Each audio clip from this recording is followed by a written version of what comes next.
Hello and welcome back to another video. Hope you had a good game week 9 as it was a pretty high scoring game week in general.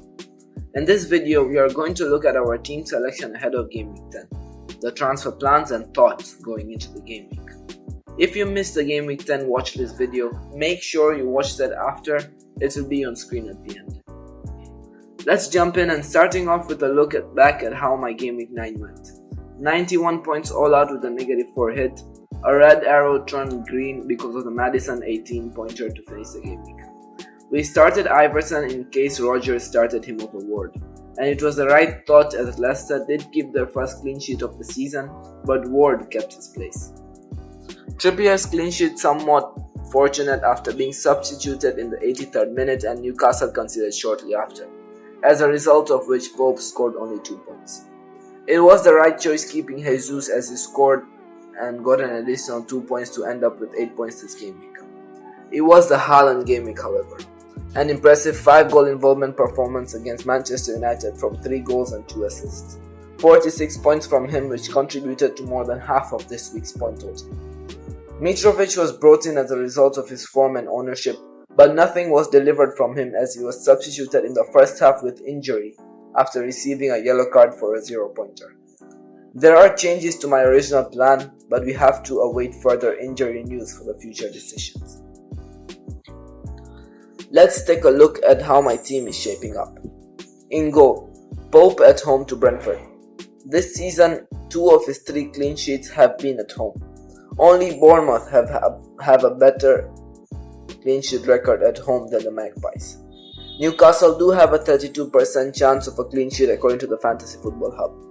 This season, Newcastle have conceded only 8 goals, which has only been bettered by Everton with 7.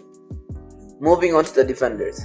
We start off with Trippier, who is ranked first for crosses, key passes, and expected assists amongst all defenders.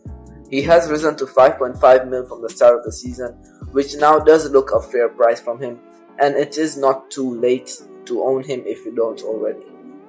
Cancelo, on the contrary, has had a below-par start to the season in terms of his attacking numbers. However, he does have the most passes into the final third and as a result has the highest expected points this season alongside Saliba and Diaz. This is a great fixture for City against Southampton, who are 14th for expected goals up to now. We have gone for a back 3 as we simply cannot play 4 due to injury and Nico Williams problems. James hasn't yet justified his 6 million price tag with players like Ben Mee, Connor Cody and Max Gilman all outscoring the Englishman. His attacking numbers do still look good with a 1.9 expected goal involvement up to now, that keeps him 4th amongst all defenders in the league. He did get an assist and a goal in the Champions League game against Milan, so maybe he could continue that form here. Moving on to the midfielders, Martinelli faces an off-form Liverpool at home. Liverpool have conceded 5 goals at home and have kept only 1 clean sheet in their 4 matches at Anfield this season. This came in their 9-0 win against Bournemouth. Arsenal have scored 9 goals on the road, the highest amongst all teams in the league. And with Martinelli attacking on Trent's side, it does look good for the Brazilian. Bruno up next against the team that have conceded the least goals up to now. He has had 6 goal involvements in the 6 games he has played against Everton in his career and hopefully he continues his record. Leeds have kept no clean sheets away from home this season, conceding 8 goals in that period. 3 of Zaha's goals have come at home this season, and coming off of a 2-1 defeat against Chelsea, he could come into this game looking to bounce back. Maddison is up against Bournemouth away from home this week, and as I said earlier, Bournemouth surprisingly have the most clean sheets at home this season, so this won't be an easy fixture for Maddison. But after not being chosen for the England squad in the international break, Maddison will surely have a point to prove against Southgate and might as well pop off in this game. Lastly, 3 forwards up top, starting off with Mitrovic.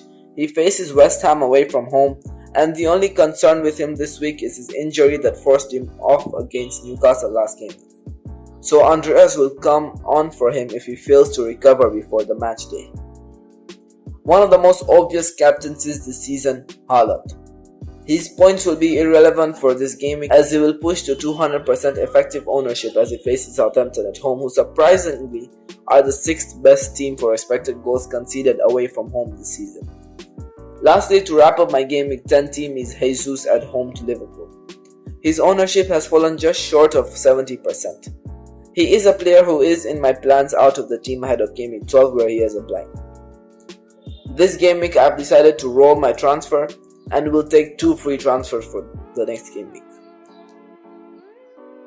Before you go, remember to like the video and hit subscribe for more FPL content throughout the season to help you win your mini leagues. See you soon for the next one.